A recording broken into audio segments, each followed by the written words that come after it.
पसलियां तोड़ दी गई हैं। इन्होंने कौन सा क्राइम किया था कि इन पर पुलिस ने इतनी बर्बरता से लाठियां बजाई कि इनकी पसलियां टूट गई। दिखाओ तुम्हारे सीने पर जो पट्टी है, पता चले एसीपी साहब को कि आपकी पुलिस क्या कर रही है। अगर इन्होंने मूर्ति लगाई थी एसीपी साहब, तो वो 40 साल पुराने अंबेडकर भवन में लगाई थी, किसी सार्वजनिक स्थान पर नहीं थी। जो अधिकार संविधान आपको देता है, इनको भी फंडामेंटल राइट्स हैं, हमको भी फंडामेंटल राइट हैं। आपको अपनी ड्यूटी के राइट्स हैं, तो इनको भी अगर संविधान निर्माता की मूर्ति उसके नाम से बने हुए भवन में नहीं लगेगी और जो जाटवों की अपनी खुद की जमीन पर लगा हुआ मान्यवर, तो क्या बाबा साहब की स्टेचू मंदिर में लगेगी, मस्जिद में लगेगी, गुरुद्वारे में लगेगी, कहाँ लगेगी? ये जवाब हम आपसे चाहते हैं। दूसरा, जब हमारे युवा उस दिन गांव में नहीं थे, तो उनमें से 107 लोगों पर जो आपने मुकदमा लिखा, जो उन पर सीधियां गोलियां चलाई, जो माँ बहनों को घरों के दरवाजे तोड़ तोड़ कर आपने घरों में से खींच कर मारा, इनका जवाब कौन देगा एसीपी साहब? देखिए, आप लोग अभी चलिए और कलेक्ट्रेट में जो भी आप लोग को अपनी बात रखनी है हमारे उच्चाधिकारियों के, वहाँ रख दीजिए, अपना ज्ञापन दे दीजिए। हम सभी आप लोग के साथ हैं। उस दिन जब ये बहुत धन्यवाद दूसरी बार आए, बताइए, पिछली बार भी एक हफ्ते पहले देखे गए थे हम लोग, 6 तारीख को, 5 तारीख को। भैया आगे से नीचे बैठो सभी।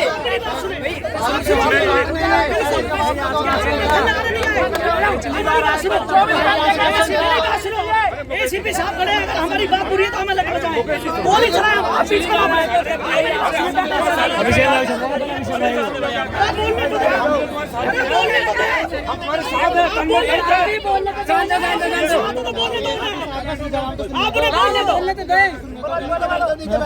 एसीपी साहब अपनी बात रख रहे हैं, फोन पीछे रखो भैया नीचे बैठ जाओ, भैया नीचे बैठो, नीचे बैठो,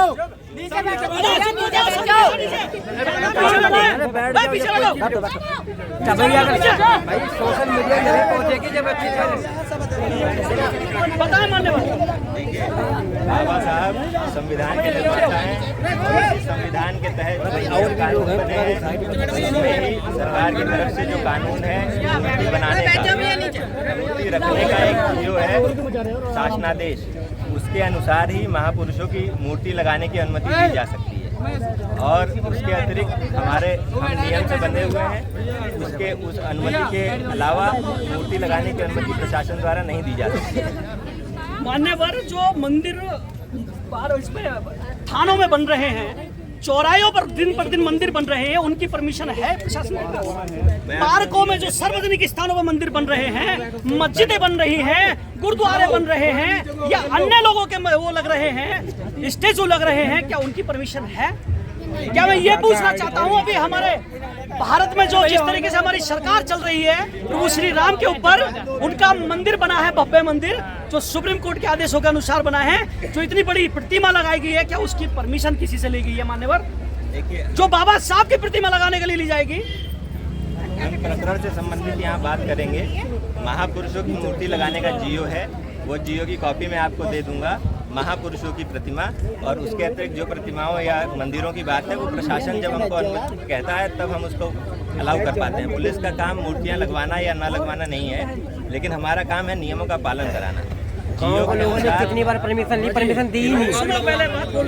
जियो के अनुसार वो मूर्ति नियमित नहीं थी, इसलिए उसको हटाया गया। एसीपी साहब, मैं आपकी बात को मान लेता हूँ, 2 मिनट के लिए आपकी गलत बात का भी मैं समर्थन करता हूँ, लेकिन मूर्ति को हटाने के नाम पर, बिना परमिशन के लगाने के नाम पर जो 1 महीना पहले लगाई थी, 4 तारीख में महिलाओं के साथ जो घटना की, क्या ये भी जियो में लिखा है कि महिलाओं के साथ इतनी बर्बरता करो, उनकी पसलियां तोड़ दो, हड्डियां तोड़ दो, उन्हें घर में से मत निकलने दो लैट्रिन बाथरूम करने के लिए, बच्चों को और महिलाओं को घर में लैट्रिन करने पर मजबूर कर दो, और घर में गाँव में जाकर पुलिस प्रशासन जिस तरीके से धमकी देता है कि या तो अपने माफीनामा शपथ पत्र दे दो, वरना गांव में रहना दुश्वार कर देंगे, कि ये भी जियो में लिखा है। आपसे ये भी पूछना चाहते हैं, अगर किसी ने ऐसा कहा है और आपके पास प्रूफ है तो हम उस पर कार्रवाई करेंगे, अगर कोई गांव में धमकी दे रहा है तो। इसलिए तो मैं कह रहा हूँ, मैं आप लोग के साथ हूँ, पुलिस प्रशासन के साथ है। मैं तो वहाँ नहीं हूँ, लेकिन जो अगर आप आरोप लगा रहे हैं, अगर उसके संबंध में सबूत दे दें तो हम कार्रवाई करेंगे। इनका मेडिकल अभी तक नहीं हुआ मानने पर। देखिए, ये बहस की बात नहीं है। आप कृपया चले और हम लोग बैठ के बात कर लेंगे। आप उच्चाधिकारियों से बैठ के इस बारे में चर्चा कर लीजिए। सब लोग अभिषेक भाई को तो छुड़वा दीजिए। पहला अभिषेक आपसे निवेदन करते हैं शांतिपूर्ण तरीके से संवैधानिक दायरों में रहकर आर्टिकल 19 के तहत ही हम ये सब आंदोलन कर रहे हैं। अभिषेक भाई हमारे शजारसी पर रोके हुए हैं। हम आपसे निवेदन करते हैं कि उन्हें शामिल होने दें और आप उन्हें बुलवा लें ताकि हम आर्टिकल 19, आर्टिकल 20, 21, 22, 23, 14 से लेके जो भी फंडामेंटल राइट्स हैं आपके, वो सारे ड्यूटीज पे भी जाते हैं 40 से 50 ड्यूटीज भी हैं तो उसमें। अगर हाँ, मानते हैं। उन्हीं नियमों के स्वीकार करते अंतर्गत, हैं। उसी संविधान के अंतर्गत आईपीसी बना है, उसी के अंतर्गत हमारे पास भी पुलिस के भी राइट्स हैं कि हम किसी का मूवमेंट रोक सकते हैं। आप अच्छी तरीके से जानते हाँ हैं। बिल्कुल ठीक है। तो उसी के अनुसार हमने रोका है और हम निवेदन करते हैं गालन की जनता से कि आप सभी लोग, मैं जानता हूँ, मैं वहाँ लगभग 1.25 साल रहा हूँ, सरकारी नौकरियों में बहुत लोग हैं, सारे हमारे जाटो समाज के भी लोग काफ़ी पढ़े लिखे हैं, तो मैं चाहता हूँ कि वो प्रतिनिधित्व करें और चल के हमारे प्रशासन से एक बार बात करें। राष्ट्रीय परिवर्तन शक्ति सामाजिक संगठन जो जिसका मैं अध्यक्ष हूँ, मेरा नाम मुकेश गौतम है, मैं राष्ट्र अध्यक्ष हूँ, उसका संस्थापक भी हूँ। मेरा नाम राष्ट्र चिंतक मुकेश गौतम है और इस पूरी घटना का प्रकरण जब से हमारे संज्ञान में रहा है, तब से हम राष्ट्रपति महोदय, मुख्यमंत्री महोदय, जिला अधिकारी महोदय को ज्ञापन भी सौंप चुके हैं। और जब हमारी बात नहीं सुनी गई SC/ST आयोग में, जो कि उसकी कमेटी इस समय भंग पड़ी है, वो इस समय कार्यरत भी नहीं है, लेकिन फिर भी हमने उसे सूचित कराया है। महिला आयोग में भी हमने उसे सूचित कराया है, मानव अधिकार आयोग में भी हमने सूचित कराया है।